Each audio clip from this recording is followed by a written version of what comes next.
ஆண்டவரே, உம்முடைய வார்த்தைக்காக காத்திருக்கிறோம். ஆண்டவரே, பேச நாங்கள் கேட்கிறோம். இயேசுவின் நாமத்தில் பிதாவே, ஆமென். தெரிந்து கொண்ட வேத பகுதி 1 பேதுரு 5வது அதிகாரம் 10வது வசனம். கிறிஸ்து இயேசுவுக்குள் நம்மை தமது நித்திய மகிமைக்கு அழைத்தவராயிருக்கிற சகல கிருபையும் பொருந்திய தேவன் தாமே கொஞ்ச காலம் பாடு அனுபவிக்கிற உங்களை சீர்படுத்தி சிறப்படுத்தி பலப்படுத்தி நிலை நிறுத்துவாராக. ஒரு அல்லேலூயா சொல்லுவோமாம். கழிந்த நாட்களில் ஆண்டவர் நிலை நிறுத்துகிறதை குறித்து நம்ம பேசணும். இன்னைக்கு கர்த்தருடைய கிருபையினால கர்த்தர் நம்மை சீர்படுத்தி சிறப்படுத்துகிறதை குறித்து வேதத்தின் அடிப்படையில் சுருக்கமாக நம்ம தியானிக்க இருக்கிறோம். அல்லேலூயா. அதன்படியாக எரேமியா தீர்க்கதரிசி புஸ்தகம் 7வது அதிகாரம் 3வது வசனம். இஸ்ரவேலின் தேவனாகிய சேனைகளின் கர்த்தர் சொல்லுகிறார், உங்கள் வழிகளையும் உங்கள் கிரிகைகளையும் சீர்படுத்துங்கள், அப்பொழுது உங்களை இந்த ஸ்தலத்திலே குடியிருக்க பண்ணுவேன். எனக்கு அன்பானவர்களே, சில காரியம் நம்ம இந்த உலகத்தில் வாழுகிறோம், அநேக காரியங்கள் நிறைவேற மாட்டேங்குது. ஒரு மனுக்குலம் ஆணோ பெண்ணோ உறவுகளோ சொந்தம் பந்தம் பிள்ளைகளோ வாழணும்னு சொன்னால் எவ்வளவோ தேவைகள் இருக்கிறது. அந்த தேவைகள் பூர்த்தி ஆகாமல் நிறைய பேர் சிரமப்படுறோம், துன்பப்படுறோம். ஏதாவது ஒரு பாதிப்பு இருக்கத்தான் செய்கிறது. அப்போ நம்ம யாரை குறை சொல்ல முடியும்? ஆனால் ஆண்டவர் சொல்லுகிறார், இஸ்ரவேலை ஆசீர்வதிப்பது எனக்கு பிரியம் என்று சொன்னார். நம்முடைய வாழ்வாதாரம் அவர்தான். நம்மை உண்டாக்கினவர், நம்முடைய தாயின் கருவிலே உருவாக்கினவர் அவர்தான். உருவாக்கினவர் நம்மளை செயல்படுத்தாமல் விடுவாரா? கைவிடுவாரா? தகப்பன் உருவாக்கின தகப்பன் ஒருபோதும் கைவிட மாட்டார். அவருக்கு நிச்சயமா தெரியும் நம்முடைய உலக வாழ்க்கைக்கு என்னென்ன தேவை, அதை அத்தனையும் அவர் செய்ய தயங்குவதில்லை. ஆனால் அந்த வேதம் சொல்லுகிறது, நம்முடைய அக்கிரமங்கள் மிகுதினால சில தடைகள், ஆசீர்வாத குறைவுகள் நம்ம வாழ்க்கையை பூர்த்தி செய்ய முடியாமல் இருக்கிறது. இதை ஒருபோதும் நம்ம ஒத்துக்கொள்ள மாட்டோம். தம் தவிர எந்த மனுஷனும் ஒற்றுக்கொள்ளவே மாட்டான். என்னையும் சேர்த்து தான் சொல்கிறேன். அல்லேலூயா. ஆமாம், நம்ம செய்கிறது தான் சரின்னு சொல்லுகிறது தான் அந்த மேட்டிமையின் அடையாளம். அல்லேலூயா. மேட்டிமை என்பது நான் சொல்கிறது தான் கரெக்ட் அப்படின்னு சொல்வது தான் மேட்டின்மை அடையாளம். ஆண்டவராகிய தேவன் சொல்லுகிறார், இஸ்ரவேலின் தேவனாகிய சேனைகளின் கர்த்தர் சொல்லுகிறார், உங்கள் வழிகளையும் உங்கள் கிரியைகளையும் சீர்படுத்துங்கள். அப்போ படைச்சவர் ஆண்டவர், நம்மை நேசிக்கிறவர், அவருக்கு பிரியமானதை செய்தால்தான் அவரிடத்திலிருந்து தான் எனக்கு ஒத்தாசை வரும், அவரிடத்திலிருந்து தான் நன்மை வரும், அவரிடத்திலிருந்து தான் செல்வங்கள் வரும், தேவைகள் அவர் தான் செய்யணும். அப்போ அவர் சொல்லுகிற வார்த்தைக்கு என்ன செய்யணும்? நம்ம கீழ்ப்படியணும். அவர் சொல்லுகிறார், உங்கள் கிரிகைகளையும் சீர்படுத்துங்கள், அப்பொழுது உங்களை இந்த ஸ்தலத்திலே செம்மையாக குடியிருக்க பண்ணுவேன் என்று கர்த்தர் சொல்லுகிறார். அல்லேலூயா. அந்த எரேமியா 7:5 பாருங்க. நீங்கள் உங்கள் வழிகளையும் உங்கள் கிரிகைகளையும் நன்றாய் சீர்படுத்தி நீங்கள் மனுஷனுக்கும் உள்ள வழக்கையும் நியாயம் தீர்த்து. அல்லேலூயா. இது என்ன அர்த்தம்? உங்களுக்காக மட்டும் வாழாமல் பிறருக்காகவும் ஆண்டவர் தெளிவாக சொன்னார். லூக்கா 10:27 வீட்டில் போய் வாசித்து பாருங்க. முழு இருதயத்தோடும் முழு மனதோடு அன்பு கூறு, நீ உன்னை நேசிக்கிறது போல பிறரையும் நேசின்னு தான் ஆண்டவர் சொல்லியிருக்கிறார். இங்கே சொல்லியிருக்கிறார், உங்கள் வழிகளையும் உங்கள் கிரியைகளையும் நன்றாய் சீர்படுத்தி நீங்கள் மனுஷனுக்கும் உள்ள வழக்கை நியாயமாய் தீர்த்து. மனுஷனுக்கும் மனுஷன் வழக்குன்னா பிறருக்கு வரக்கூடிய பிரச்சனை, போராட்டம். அந்த சகோதரி அந்த லில்லி அழகா ஜெபம் பண்ணாங்க, அப்படித்தானே ஆண்டவரே, மனுஷன் அப்படி இருக்குது அப்படி சொல்லி. அதே போல கஷ்டப்படுகிற மனுஷனுக்காக அந்த வழக்கை கர்த்தரிடத்திலே தீர்க்கும்படி நியாயம் தீர்த்து செபிக்கப்படிதான் அந்த நியாயம் தீர்த்து என்கிற வார்த்தையிலே உண்மை சம்பவங்கள் அடங்கி இருக்கிறது. அல்லேலூயா. எரேமியா 7:7 பாருங்க. அப்பொழுது நான் உங்கள் பிதாக்களுக்கு கொடுத்த தேசமாகிய இந்த ஸ்தலத்திலே உங்களை சதா காலமும் குடியிருக்க பண்ணுவேன். எனக்கு அன்பானவர்களை, ஈஸியான மார்க்கம்தான். நம்மளை சரி செய்து கொள்ளணும், நம்மை சார்ந்து இருக்கிறவர்களுக்கு நியாயம், அதாவது நியாயத்துக்காக நம்ம வழக்காடி கர்த்தரிடத்தில் பரிந்து பேசணும். யோபு தன்னுடைய சிநேகிதனுக்காக செபித்தும் போது விடுதலை கொடுத்தார். அதே போல அவர் எதிர்பார்க்கிற காரியத்தை நம்ம தாராளமாய் ஏராளமாய் எந்தவித, நீங்க கோபப்படுங்க, தப்பு இல்லை, பாவம் செய்யாதீங்க. கோபப்பட்டாலும் சில பேர் கோபப்பட மாட்டாங்க, சிரிச்சே கொல்லுவாங்க, பார்த்துருக்கீங்களா? சிரிப்பாங்க, இருதயத்தில் வா உன்னை வச்சிருக்கேன் அப்படின்னு இருக்கும். அப்படிலாம் ஒருபோதும் செய்யக்கூடாது. என்ன வேண்டாலும் வெளிப்படையாக பேசி விட்டுருங்க. வெளிப்படையாய் உள்ளதை சொல்லிருங்க, கண்டிங்க, பேசுங்க, திட்டுங்க, அதை மறந்துடுங்க. உள்ளத்தில் வச்சு அறுக்கிறது பெரிய கொடுமை. அல்லேலூயா சொல்லுங்க. எனக்கு அன்பானவர்களே, இப்படியாய்ப்பட்ட சில காரியங்கள் கர்த்தர் நமக்கு கற்றுக் கொடுக்கும் போது அதை கனிவாய் பக்குவமாய் பவ்யமாய் ஏற்றுக்கொண்டால் நிச்சயமாக நமக்கு ஆசீர்வாதம் வரும். இன்னும் நம்ம வேதத்திலே பார்ப்போம் என்று சொன்னால், ஆகாய் தீர்க்கதரிசி புஸ்தகம் 1வது அதிகாரம் 5வது வசனம் சொல்லுகிறது, இப்பொழுதும் சேனைகளின் கர்த்தர் சொல்லுகிறார், உங்கள் வழிகளை சிந்தித்து பாருங்கள். அந்த வார்த்தை திரும்ப வருகிறது மறுபடியும். அன்பானவர்களே, இது நம்ம ஆண்டவர் கொடுத்த வேலை. அவரை நம்ம தொழுது கொள்ள வந்திருக்கிறோம். பாரப்பட்டு ஜெபம் பண்ணோம். எல்லாரும் பாரப்பட்டீங்க. எல்லாருக்கும் மனசுல திக்கு திக்குன்னு இருந்து, இவன் எப்படியாவது இன்னைக்கு நம்மளை அவமானப்படுத்துவான், செபிக்க சொல்லுவான் அப்படின்னு சொல்லி நிறைய பேருக்கு இருதயம் டப்பு டப்புன்னு நம்மளை சொல்லிடுவானோன்னு சொல்லி குதிக்கத்தான் செய்து. அல்லேலூயா. ஆமாம் ஆமாம் ஆமாம், சோத்திரம் கர்த்தாவே. ஆண்டவர் சொல்லுகிறார், இப்போதும் சேனைகளின் கர்த்தர் சொல்லுகிறார், நீங்கள் உங்கள் வழிகளை, நீ என்னையா நீ சொல்ல முடியும், நான் செபிப்பேன். அல்லேலூயா சோதரம். அப்படி சிலர் ரொம்ப நேரம் ஜெபிக்காங்க. அவர் 2 நிமிஷம் சொன்னார், 20 நிமிஷம் ஜெபித்தீங்க, பரவாயில்ல. ஆனாலும் அதை நம்ம இனி அதை பக்குவப்படணும். பெந்தேகோஸ்தில் நான் ஜெபிக்கும்படி நானும் என் மனைவியும் ரொம்ப பயப்படுவோம். பாஸ்டருக்கு அவர் அந்த ஜெபிக்கிற வேலை உபவாச கூட்டத்தில் திடீர்னு ஜெபம் பண்ணுவார், ஜெபம் பண்ண சொல்லுவார். எனக்கு ஆரம்பத்தில் ஒன்றுமே வராது. அதனால் அவர் சொல்லிடுவார், நீ என் மனைவிக்கு பயந்து எல்லாரும் அவமானப்பட்டுறக்கூடாது. ஒய்ஃபுக்கு முன்னால் ஜெபம் பண்ணாமல் இருந்தால் எப்படிங்க இருக்கும்? அதுக்கு முன்னால் தயாராகி அடுத்த மாதம் அவர் செபிங்களா, அவர் கொஞ்சம் மலையாளத்தில் பேசுவார். செபிக்கிறீங்களா, யாரெல்லாம் செபிக்க போகிறீங்க? நான் கையை தூக்கினேன். அவர் ஒரு மாதிரியை பார்த்தாரு. இப்போ தான் வந்திருக்காரு, சில நாள் தான் ஆகிருக்கு, சபைக்கு போய் சில நாள். சேபிச்சேன் குவாலிட்டியாக ஆவியில் நிறைஞ்சி அசந்து போனார். அதுலேருந்து அவர் ஒரு பேச்சுக்கு சொல்கிறேன், அதாவது நம்ம வழிகளை சிந்தித்து பார்க்க சொல்லுகிறார். எதிலையும் ஒரு ஆர்வம், ஆசை, முந்திக் கொள்ளுதல், செயல்படுதல். யார் எதை சொன்னாலும், என் கூட ஊழியம் செய்கிற என்னை நடத்தின ஒரு ஊழியக்காரர், அவர் என்னை திட்டிருக்க திட்டு நீங்களாம் பார்த்தா நான் ஒரு சின்ன கோவப்பட முடியும், நீங்கள் ரொம்ப வருத்தப்படுங்க. கொஞ்ச நேரமாக நிறைய பேருக்கு மனசில் இப்படி சொல்லிட்டாரு, மூத்தில் அடித்த மாதிரி. அப்படி தான் இருக்குது. அறிவு இருக்கானே அப்படின்னு சொல்லலாம். அறிவு இருக்கா? அன்னை உங்களுக்கு அறிவே கிடையாதா, ஞானமே கிடையாதா? நான் உங்கள்கிட்ட என்ன சொன்னேன், நீங்கள் என்ன செய்கிறீங்க அப்படின்னு சொல்லி என்னிலும் 15 வயசு 10 வயசு குறைவாக உள்ள ஊழியக்காரங்கிட்ட நான் நிறைய திட்டு வாங்கியிருக்கிறேன். ஆனாலும் பிரியமானவர்களே, நம்முடைய நம்ம அப்படி பலவர் திட்டுனா தான் அந்த உணர்வில் நம்ம என்ன சிறப்படுவோம், சீர்படுவோம். இல்லைன்னு சொன்னால் அப்படியே நம்ம சிந்தனை அப்படி தான் மழுங்கி இருக்கும்.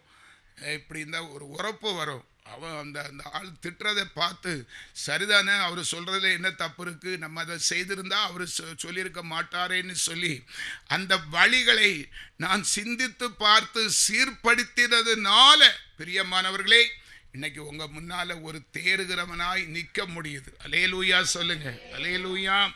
அந்த வேதத்தை பாருங்க, 1:6 சொல்லுகிறது, நீங்கள் திரளாய் விதைத்தும் கொஞ்சமாய் அறுத்து கொண்டு வருகிறீர்கள். நீங்கள் புசித்தும் திருப்தியாகவில்லை, குடித்தும் பரிபூரணம் அடையவில்லை. நீங்கள் வஸ்திரம் உடுத்தியும் ஒருவனுக்கும் குளிர்படவில்லை. கூலியை சம்பாதிக்கிறவன் பொத்தலான பையிலே போடுகிறவனா அதை சம்பாதிக்கிறான். தயவு செய்து சில காரியங்கள் நம்மளால் சீரணிக்க முடியல, அதை ஏற்றுக்கொள்ள முடியல, அதை அப்ராயசப்படுத்த முடியல, அதை விட்டு விலக முடியல. அதே நமக்கு சிந்தனையில் ஓடிக்கொண்டே இருக்கிறது. கர்த்தரை எவ்வளவு அவமானப்படுத்தினார்கள், குற்றப்படுத்தினார்கள். ஆண்டவர் ஆனாலும் சகித்து அதை பொறுமையை காத்து கொண்டார். நம்ம ஆண்டவரை போல பொறுமையின் சிகரம் கிடையாது. ஆனால் நிறைய விதத்தில் அவர் கோபப்பட்டார். கோபப்பட்டாலும் பாவம் செய்ய அவர் தன்னை ஒப்பு கொடுக்கவில்லை. அல்லேலூயா.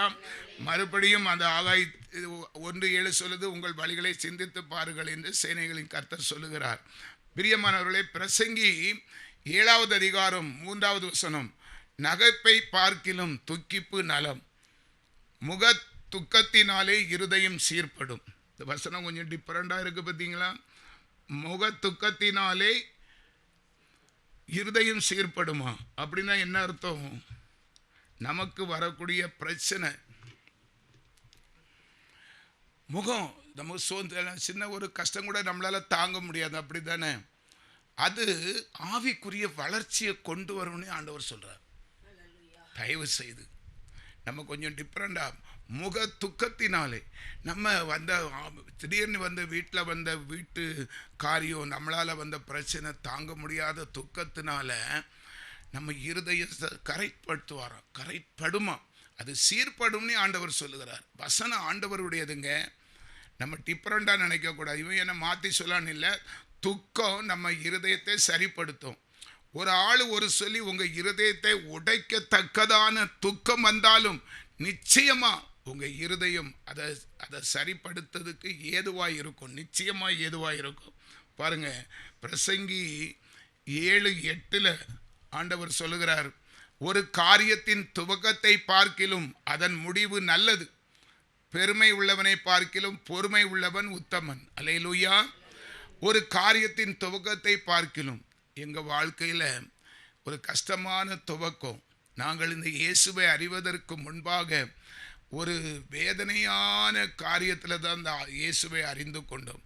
ஆனால் அந்த துக்கத்தின் துவக்கம் எங்களுக்கு ரொம்ப கஷ்டம், ஆனால் முடிவு எங்களுக்கு ஒரு ஆசீர்வாதமாக இருந்து கொண்டே இருக்கிறது. நாங்கள் அதிலே அதிகமாய் தேற்றப்பட்டோம். பிரியமானவர்களே, என் மனைவி என்னை விட அதிகமாய் ஆண்டவருக்குள்ளே அதிகமாய் உந்தப்பட்டாள். தேவன் வசனத்தினாலே பெலப்பட்டாள், தைரியப்பட்டாள். இல்லைன்னு சொன்னால் அவளுக்கு இருக்கிற குணத்துக்கும் காரியத்துக்கும் அவள் உடைஞ்சி என்னைக்கோ மரித்தே போயிருப்பாள். கர்த்தர் எவ்வளவு நல்லவர். துவக்கத்தை அதன் முடிவு நல்லது. இன்னைக்கு கூட அநேக உறவுகளை, இரத்த சம்பந்தப்பட்ட உறவுகளை, நேசிக்கிற உறவுகளை நம்ம மறந்து வந்திருக்கலாம். கிறிஸ்துவுக்குள் இருக்கிறதுனால சொல்லுகிறேன், கிறிஸ்துவுக்குள்ளே இருக்கிறதுனால. இன்னும் ஒரு ஸ்டெப்பு மேலே போய் சொல்கிறேன். ஒரு வேளை பிரியமானவர்களே, என் மகன் மறிக்காமல் இருந்து, நான் என்னை வச்சே சொல்கிறேன், என் மகன் மறிக்காமல் இருந்து, இந்த ஆண்டவரை நாங்கள் அறியாமல் இருந்து, எங்கள் வாழ்க்கை, இந்த உலக வாழ்க்கை நல்லா தான் போகும், அதில் ஒரு சம்பந்தம் இல்லை. 3 பிள்ளைகளிலும் நல்லா படிக்கிறவன், பண்பு உள்ளவன், ஒழுக்கம் உள்ளவன், நல்ல பிள்ளைன்னு பேர் எடுத்தவன் சுதன். நிச்சயமாக அவன் அடிக்கடி சொல்லுவான், அப்பா என்னுடைய குடும்ப பொறுப்பில் அவன் ரொம்ப அக்கறை உள்ளவனாக இருந்தான். அப்பா நீங்கள் ரொம்ப கஷ்டப்பட்டீங்க, நாங்கள் சிறுவராக இருக்கும்போது நான் கவனிச்சுக்கிடுவேன்னு சொல்லி அடிக்கடி சொல்லுவான். அதனால் அந்த குடும்ப பொறுப்பை அப்போவுமே ஏற்க துணிதான். ஒருவேளை அவன் இன்னைக்கு எங்களுக்கு உயிரோடு இருந்து ஒரு வேலை கிடச்சி கண்டிப்பாக அவன் படித்த படிப்புக்கு 1 லட்சம் 1.5 லட்சம் ரூபாய்க்கு மேலே சம்பளம் வாங்கி நாங்கள் ஒருவேளை நல்ல செழிப்பாக இருப்போம். ஆனால் பாருங்கள், முடிவு எப்படி இருக்கும்னு நினைக்கிறீங்க? நாங்கள் குடும்பமாக அத்தனை பேரும் பாதாளத்துக்கு தான் போயிருப்போம். அதுதான் முடிவு. அவன் உயிரோடு இருந்து உலக வாழ்க்கை லக்ஸுரியாக இருக்கும், ஆனந்தமாக இருக்கும், சந்தோஷமாக இருக்கும், பெருமையாக இருக்கும், வசதியாக இருக்கும். ஆனால் முடிவு டோட்டலி அத்தனை பேரும் பாதாளத்தின் பிள்ளைகளை தான் இருப்போம். அதனால் பிரியமானவர்களே, தேவனுக்கு தெரிஞ்சு தான் இது செய்வார். இன்னும் சில குடும்பத்தில் நீங்கள் சீர்பட வேண்டும், சிறப்பட வேண்டும் என்றால் சில இழப்புகளை, அது கசப்பான அனுபவமாக தான் இருக்கும். இல்லைன்னா நீங்கள் சீர்படவே முடியாது. இப்போ நாங்கள் சீர்பட்டு இந்த ஆண்டவரை ஏற்றுக்கொண்டு சிறப்பட முடியாது, வாய்ப்பே கிடையாது. அதே போல ஒரு பெரிய இழப்பை நம்ம இழந்து, நம்ம ஒரு நஷ்ட ஈடு, ஒரு பொருளை இழந்தால்தான் நம்ம ஆண்டவர் சரிப்படுத்த முடியும். அதுதான் உண்மை. தயவு செய்து வார்த்தையை புரிந்து கொள்ளுங்க. இன்னும் நம்ம வேதத்திலே வாசிப்போம் என்று சொன்னால் 2 கொரிந்தியர் 7வது அதிகாரம் 9வது வசனம், இப்பொழுது சந்தோஷப்படுகிறேன், நீங்கள் துக்கப்பட்டதற்கல்ல. நான் அதை வச்சு 2 வார்த்தை இந்த வசனத்தின் மூலமா சொல்லுகிறேன். நிறைய பேர் அநேக பேரும் இப்போ வாழ்ந்து கொண்டு இருக்கிற துக்கம், நிறைய வாலிப பிள்ளைகள் ஒரு துக்கமான வாழ்க்கை. ஆண்டவர் எப்படியாகிலும் உன்னோடு சேர்ந்து, அதாவது என்ன சொல்லுவாங்க, பூவோடு சேர்ந்து இருக்கிற நாரும் மணக்கும், அதே போல ஒன் நிமித்தம் சில பேரை ஆண்டவர் பக்குவப்படுத்தும்படி நீ உன்னைய சோதனைக்கு உட்படுத்துகிறார். நான் சொல்ல புரியுதா? என் மகன் வேதனைப்பட்டு மரித்து இறந்தான், அதனால நாங்கள் உயிர்ப்பிக்கப்பட்டோம். இன்னைக்கு வேதனைப்பட்டு கொண்டிருக்கிற, துக்கப்பட்டு இருக்கிற சில ஆத்துமாக்களை உன்னாலே ரட்சிக்கப்பட, வசனத்தை கவனிங்க, இப்பொழுது சந்தோஷப்படுகிறேன். நீங்கள் துக்கப்பட்டதற்காக அல்ல, துக்கப்பட்டு கொண்டிருப்பதற்காக அல்ல, மனம் திரும்புவதற்கு ஏதுவாக துக்கப்படுவதற்காகவே சந்தோஷப்படுகிறேன். நீங்கள் ஒன்றிலும் எங்களால் நஷ்டப்படாதபடிக்கு தேவனுக்கேற்ற துக்கம் அடைந்தீர்களே. நீங்கள் அந்த மன வருத்தம், எங்களுக்கும் அது பொருந்தும். பிள்ளைய நினைச்சு சிலவங்க வாழ்கிற காலத்திலே ஒரு துக்கம், ஒரு மரண ஒரு வாழ்க்கை, ஒரு விரும்பத்தகாத வாழ்க்கை, பிழைக்க எப்படியாவது வாழ வேண்டும் என்கிற கட்டாயத்தில் வாழ்கிற வாழ்க்கை தான் இருக்காங்க. மனசில் ஒரு ரம்பிதமே இல்லை, வீட்டுக்கு போனால் ஒரு சமாதானமே இல்லை, அப்படி சொல்லுகிற வாழ்க்கை. அந்த துக்கம் ஆண்டவர் சந்தோஷப்படுகிறார். அதனால சில காரியத்தை ஆண்டவர் நிறைவேற்றுவார். தேவ பிள்ளைகளை, அது தொடர்கதையாகாது. அதற்கு முற்றுப்புள்ளி வைக்க அவர் சொல்லுகிறார், நீங்கள் துக்கப்பட்டதற்காக நான் சந்தோஷப்படுகிறேன். மனம் திரும்புவதற்கு ஏதுவாக நீங்கள் துக்கப்படுகிறீர்களே, நீங்களும் ஆண்டவரை ஏற்றுக்கொள்வீங்க. உங்களை சார்ந்தவர்களும் ஆண்டவரை இல்லைன்னு சொன்னா, நீங்க துக்கப்படலைன்னா அந்த ஆத்துமா ரட்சிக்கப்படாது. அல்லேலூயா சொல்லுங்க, அல்லேலூயா. அதே போல பாருங்க, 2 கொரிந்தியர் 7:10, தேவனுக்கு ஏற்ற துக்கம் பின்பு மனஸ்தாபப்படுவதற்கு இடமில்லாமல் ரட்சிப்புக்கு ஏதுவான மனம் திரும்புதலை உண்டாக்குகிறது. லௌகீக துக்கமோ மரணத்தை உண்டாக்குறது. நாம அந்த துக்க சிந்தனையிலிருந்து கொஞ்சம் கொஞ்சமா நம்மளை விடுவித்து, நம்முடைய இருதயம் கர்த்தருக்குள் களி கூறத்தக்கதாக நம்மளை செயல்படுத்தி, அழகுபடுத்தி, செம்மைப்படுத்தி விடுவார், சீர்படுத்துவார். அந்த சீர்படுத்துதல் இப்போது தெரியாது. தேவ பிள்ளையை தயவு செய்து சொல்றேன், கொஞ்ச நாள் ஆகும். அது வரைக்கும் நம்ம பழைய நினைவில தான் நம்ம ஒருவேளை வண்டி ஓட்ட வேண்டியது வரும். ஆண்டவர் சொல்லுகிறார், தேவனுக்கு ஏற்ற துக்கம் பின்பு உனக்கு வரக்கூடிய பின்னாளிலே அது லக்ஸரியா இருக்கும். ஒருவேளை நீ இழக்கக்கூடாததை இழக்காமல் இருந்தால் உன் வாழ்க்கை பின்னால கேள்விக்குறியாகத்தான் இருக்கும். அல்லேலூயா. நீங்க தேவனுக்கேற்ற துக்கம் பின்பு மனஸ்தாபப்படுவதற்கு இடமில்லாமல் ரட்சிப்புக்கு எதுவான மனம் திரும்புதலை உண்டாக்குறது. லௌகீக உலக காரியமான துக்கமோ மரணத்தை உண்டாக்குகிறது. அல்லேலூயா. சிலவங்க அந்த இதை விடவே மாட்டாங்க. ஆண்டவருக்கு எவ்வளவுதான் தேற்ற நினைத்தாலும் பழமையே நினைச்சது. தயவு செய்து அது நம்முடைய ஆசீர்வாதத்துக்கு ஒரு முட்டுக்கட்டையாக இருக்கும். கர்த்தர் நம்மை சீர்படுத்துவதற்கு ஏதுவாய் இராதபடி தடையாயிரும். அதனால பிரியமானவர்களே, முந்தினவைகளை நினைக்க வேண்டாம், பூர்வமானவைகளை சிந்திக்க வேண்டாம். கடந்து போனது எல்லாம் நன்மைக்கு, எது நடந்தாலும் நன்மைக்கு என்று சொல்லி கர்த்தருக்குள்ளே இருக்கிறதுனால நம்ம சிறப்படுவதற்கு அவர் சீர்படுத்துகிறார் என்பதை மனதிலே வைத்து அவருடைய கிரியைக்கு நம்ம ஒப்பு கொடுக்க வேண்டும். அல்லேலூயா.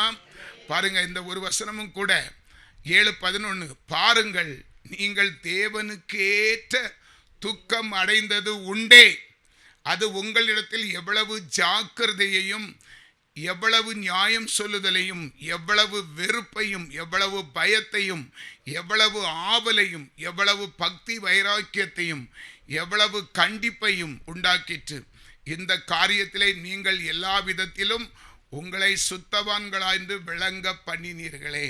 நம்மளை சீர்படுத்தி அழகாய் பரிசுத்தப்படுத்தி தேவனுடைய பெரிய உருவாக்கப்பட்ட சாட்சிகளாய் கர்த்தருடைய நாமத்தை மகிமைப்படுத்துவார். உங்களை சுத்தவன்களாய் நம்முடைய வாழ்க்கை பிரகாசமாய் இருக்கும். ஒரு அல்லேலூயா சொல்லுங்க. நிச்சயமா பிரியமானவர்களே, தேவன் செய்ய நினைக்கிறது ஒருபோதும் என்ன செய்யாது, தடைப்படவே செய்யாது. தைரியமா அவர் எது செய்தால் நமக்கு நன்மைக்காக தான் செய்வார். பாருங்க, எசேக்கியேல் தீர்க்கதரிசி புஸ்தகம் 36வது அதிகாரம் 11வது வசனம்.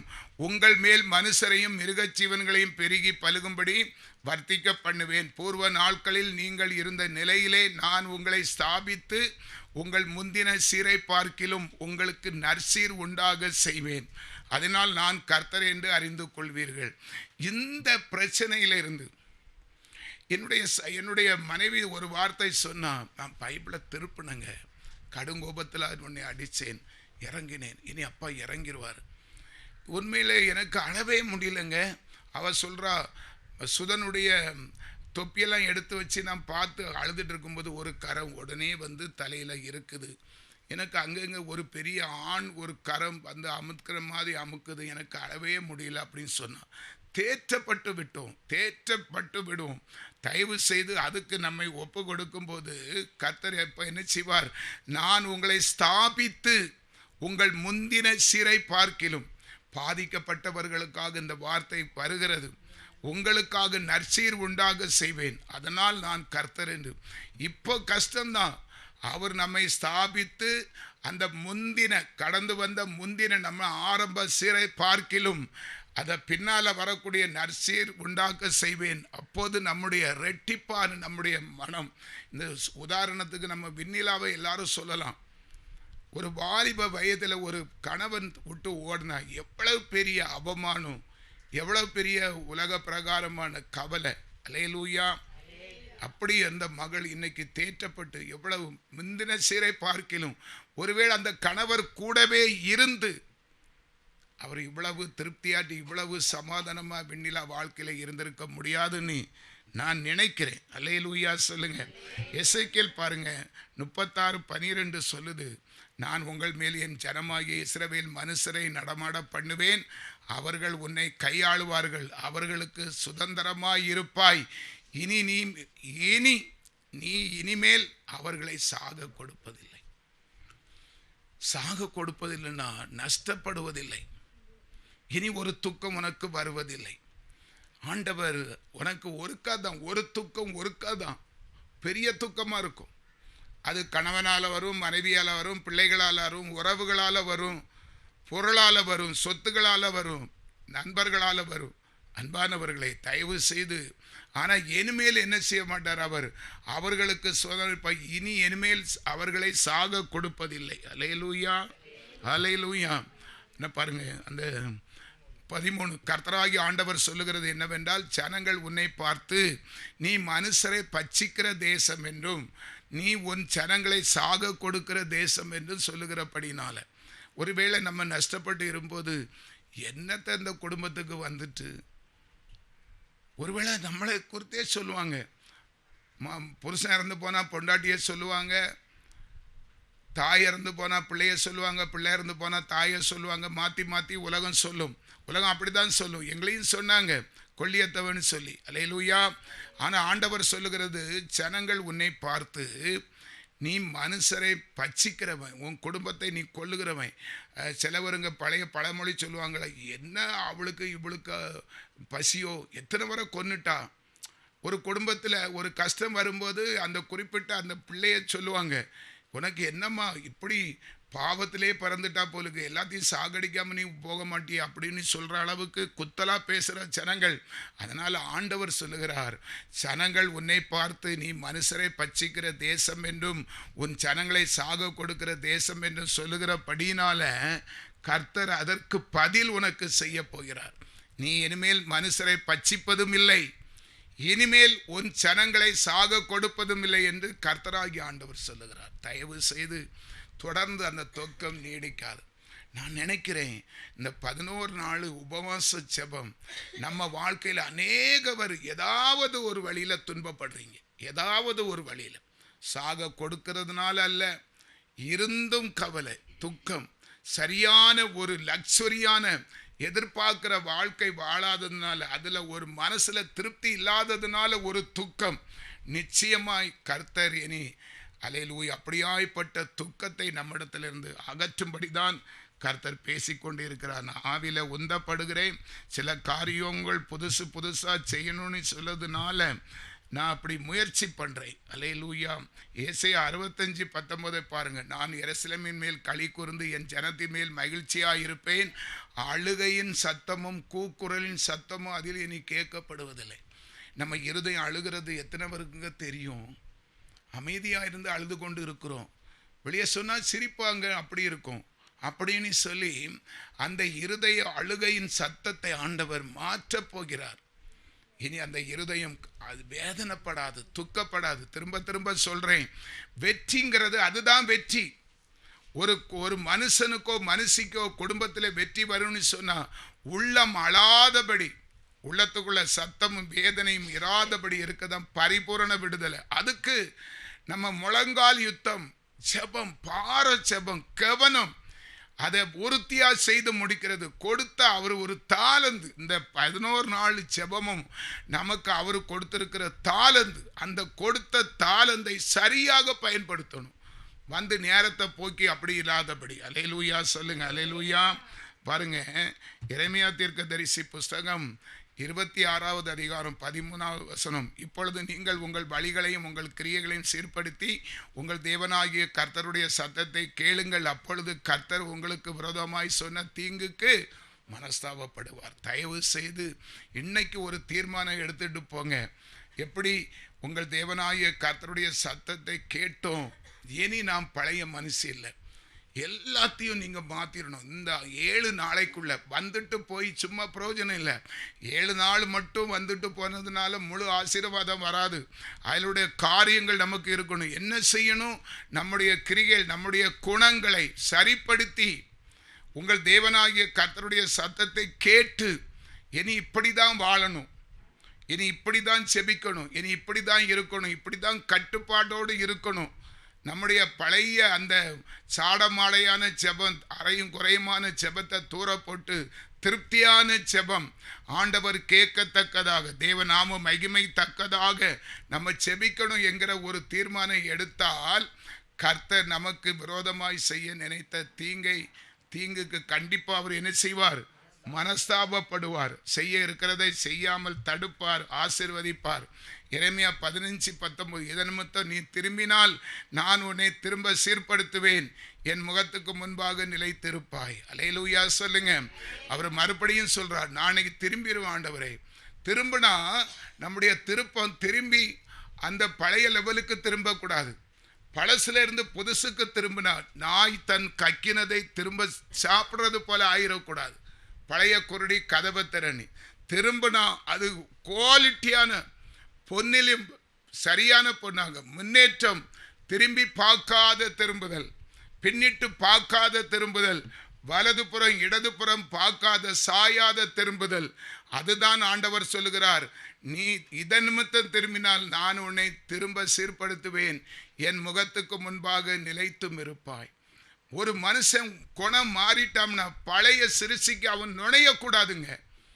அப்படியே தான் இருக்கிறேன், எந்த ஒரு இதையும் நான் சமாளித்திட மாட்டேன். அந்த எண்ணம், அந்த வைராக்கியம், அந்த பிடிவாதம், அதை சென்ம குணம் மாறுகிறது தான் முழு திருப்தி, முழு திரும்ப. மாறின பிறகு அந்த சென்மம் நமக்கு திரும்ப வரும்னா நம்ம அது மாறியும் பிரயோஜனம் இல்லை. அல்லேலூயா சொல்லுங்க. 15:20 உன்னை இந்த ஜனத்துக்கு எதிராக அரணான வெங்கல அலங்கமாக்குவேன், அவர்கள் உனக்கு விரோதமாக யுத்தம் பண்ணுவார்கள், ஆனாலும் உன்னை மேற்கொள்ள மாட்டார்கள். உன்னை ரட்சிப்பதற்காகவும் உன்னை தப்புவிப்பதற்காகவும் நான் உன்னுடன் இருக்கிறேன்.